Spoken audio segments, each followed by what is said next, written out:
Ciao a tutti dormiglioni, come state? Spero tutto bene. Io sono Luca, benvenuti o bentornati sul canale e se ancora non lo avete fatto non dimenticate di iscrivervi. Questa sera, ormai lo sapete dalla copertina e dal colore delle luci, nuovo appuntamento con una storia true crime ASMR che servirà a metterci un po' di brividi, un po' di paura e nel mio caso anche un po' di brividi riferiti alla gente che ci circonda ogni tanto. E in questo video andremo a leggere la storia di un serial killer americano e parliamo di Charles Starkweather. Quindi, come sempre, senza indugio, proseguiamo. 11 omicidi in poche settimane. Condanna a morte eseguita prima dei 21 anni d'età. La vita di Charles Starkweather, nato in Nebraska nel 1938 e terzo di 7 figli, si potrebbe esaurire nell'analisi di questi due semplici punti temporali. Ad azione corrisponde sempre una reazione. La società degli Stati Uniti, colpita dall'efferatezza di un giovane uomo, rispose con altrettanta durezza e intransigenza. Una storia come tante altre, se non fosse che ha ispirato film di successo come Natural Born Killer di Oliver Stone o i precedenti Badlands e True Romance scritto da Quentin Tarantino, canzoni graffianti come Nebraska di Bruce Springsteen e libri di verità e riflessione come il bestseller Outside Valentine scritto da Liza Ward, nipote di una coppia uccisa da Starkweather. E in effetti la riflessione sulle motivazioni e le cause scatenanti della serie di omicidi perpetrata da Starkweather e dalla sua complice a non permettere, anche a distanza di 60 anni dagli eventi, di archiviare ciò che accadde tra il dicembre del 1957 e il successivo gennaio come un semplice fatto di cronaca nera nella più profonda provincia americana. Ed è proprio come un idolo dell'America anni 50 che Starkweather desiderava presentarsi a chiunque lo incrociasse. Blue jeans, capelli spettinati, occhi vuoti d'espressione e sigaretta sempre in bocca. Richiamava volontariamente l'attore James Dean e si poteva considerare a ragione un esempio della gioventù bruciata di quell'epoca, simile a quanto era mostrato dall'opera cult hollywoodiana.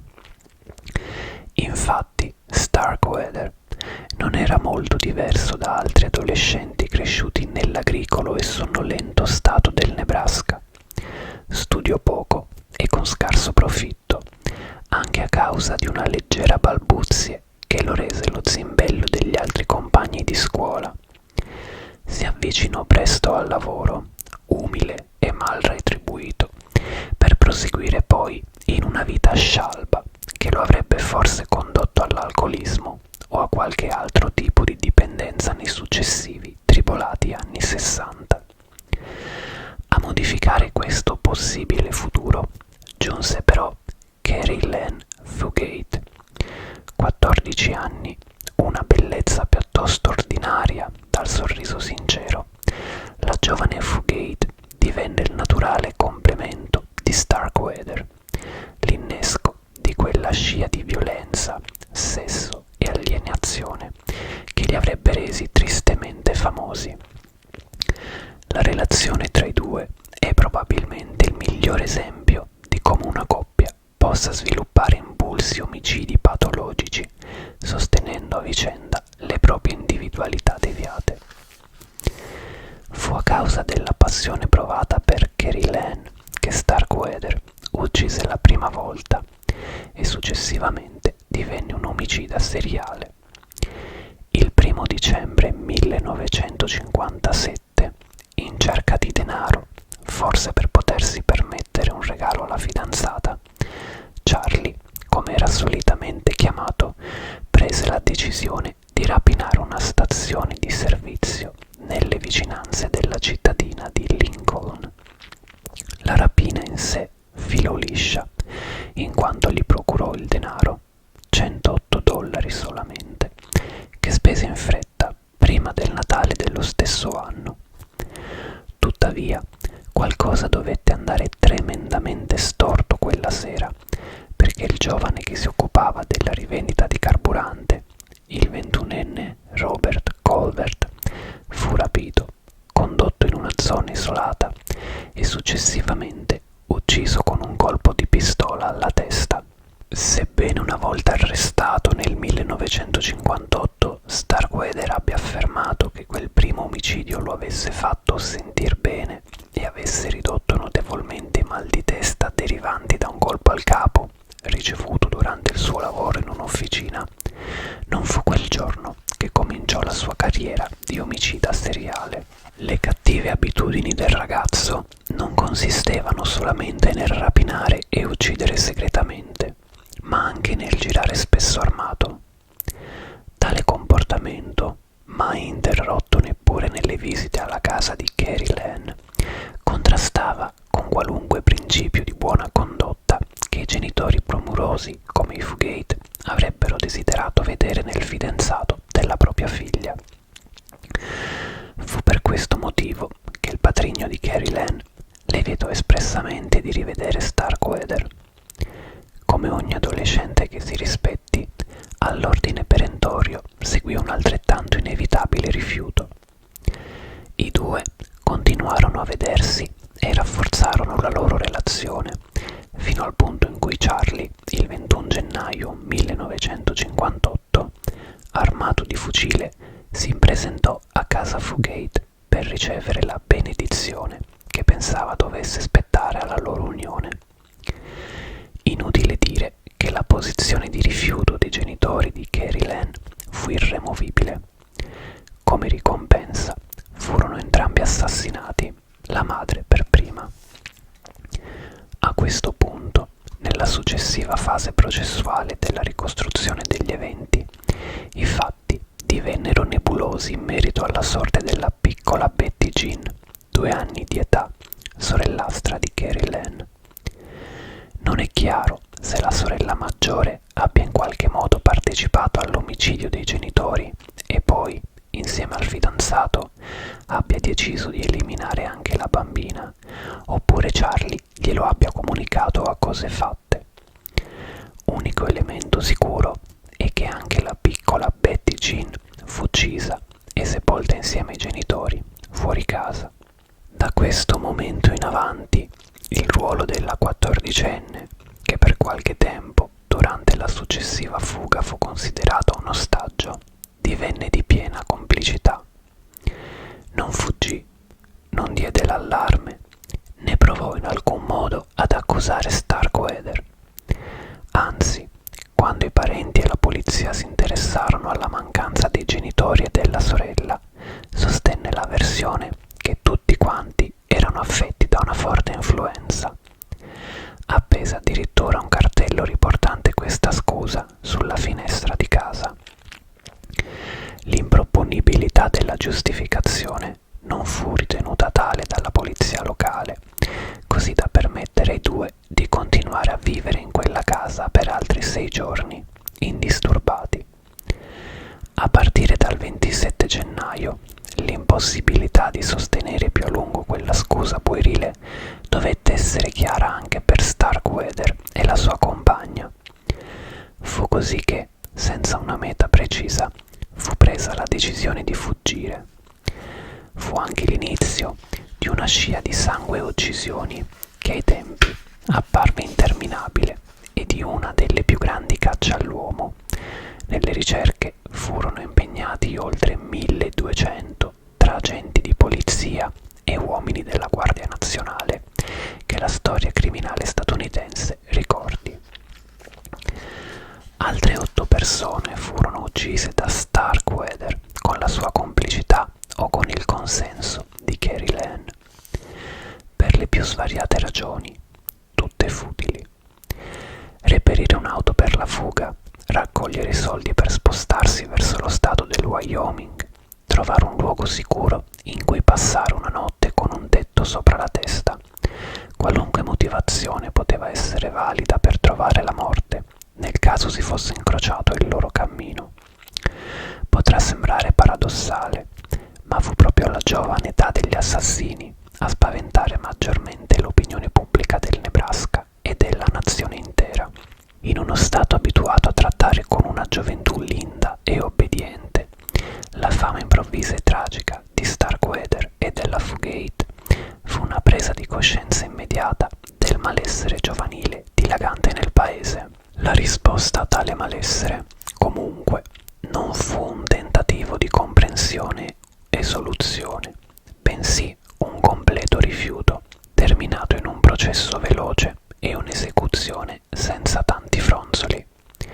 Nonché l'accusa, eppure la difesa, non abbia provato a rinnegare, con un eccesso quasi psichiatrico di rifiuto dell'accaduto, la piena capacità di Charlie, sottolineando il suo basso quoziente intellettivo e le sue carenze culturali. Ma come lo stesso destinatario di queste attenzioni ebbe a rimarcare sdegnosamente nel rifiutare qualsiasi diminuzione di pena legata all'insanità mentale, nessuno si ricorda dei matti. Affermazione quanto mai vera per un individuo che è stato ispirazione di opere letterarie, musicali e cinematografiche. Essere innalzato a simbolo di quanto di negativo esisteva al mondo della classe borghese ben pensante degli anni 50 americani fu probabilmente una risposta che dovette soddisfare questo giovane uomo in cerca di una propria identità, perché il sentirsi diverso fu sicuramente uno sprono iniziale agli omicidi, ma non il solo. Possedere il potere di imporre la propria volontà attraverso le minacce e la violenza dovette essere un'altra componente importante della sua vita durante quelle settimane di gennaio. Un esempio di quanto appena detto ci è mostrato nell'incontro breve e tragico tra i due fuggiaschi e la famiglia Ward e la loro giovane cameriera. Come ci racconta la nipote Eliza Ward nel suo resoconto romanzato degli avvenimenti, frutto in maggior parte di quanto scoperto in età adulta, poiché, come la stessa autrice ci conferma, nella sua infanzia, in famiglia, la tragedia fu rimossa e se ne parlò pochissimo. I Ward e Lillian Fankle furono uccisi per un'assurda incomprensione tra loro e Starkweather durante la colazione richiesta quella mattina.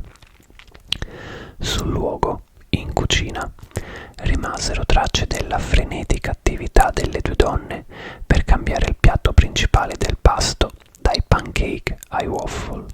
C'è chi dice su richiesta di Carrie Lane e del tentativo disperato di resistenza che oppose il signor Ward prima di essere assassinato insieme agli altri occupanti della casa. La fuga dei due adolescenti non finì quel giorno, perché ci fu tempo di colpire un'ultima vittima, Merle Collison, prima che l'inseguimento si concludesse con il loro arresto.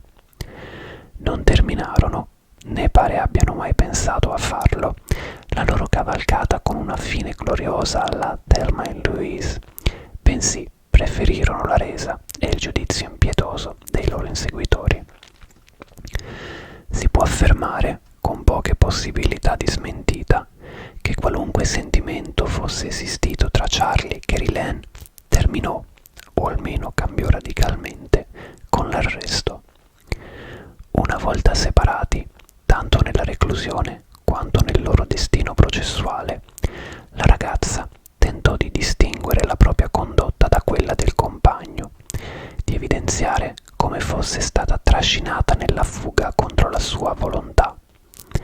La giuria, incaricata di decidere sul suo caso, dovette almeno in parte crederle, in quanto non fu condannata a morte e venne successivamente rilasciata sulla parola nel 1976. L'esecuzione sulla sedia elettrica fu invece la conclusione inevitabile dell'esistenza deaniana del suo fidanzato. 11 10 omicidi e una condanna a morte prima dei 21 anni di età, si scriveva all'inizio su Starkweather. Tuttavia, la sua esperienza si può considerare l'antesignana di altre che avrebbero funestato la provincia americana. Una su tutte, l'eccidio avvenuto nella scuola di Columbine. La costruzione di un mondo altro da quello ovattato che la società gli imponeva, il tentativo di sostenerlo il più a lungo possibile con la violenza e la fine tragica che lo aspettava, non erano affatto sconosciuti a Charlie, che infatti ebbe a dire: «Ho odiato e sono stato odiato. Avevo il mio piccolo mondo da tenere vivo il più a lungo possibile e la mia pistola. Quella era la mia risposta.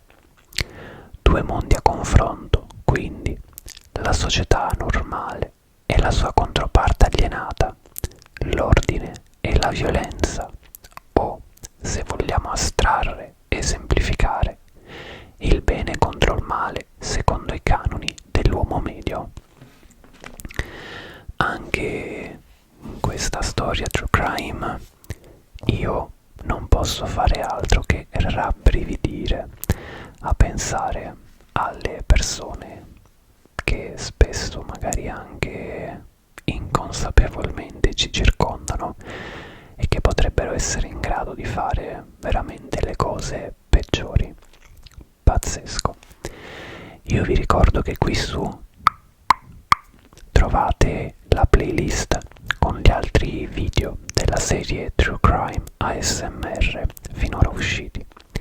Fatemi sapere qui sotto se ne volete altri. Io vi auguro un buon proseguimento di relax. Ci vediamo nei prossimi giorni con un nuovo video. Ciao!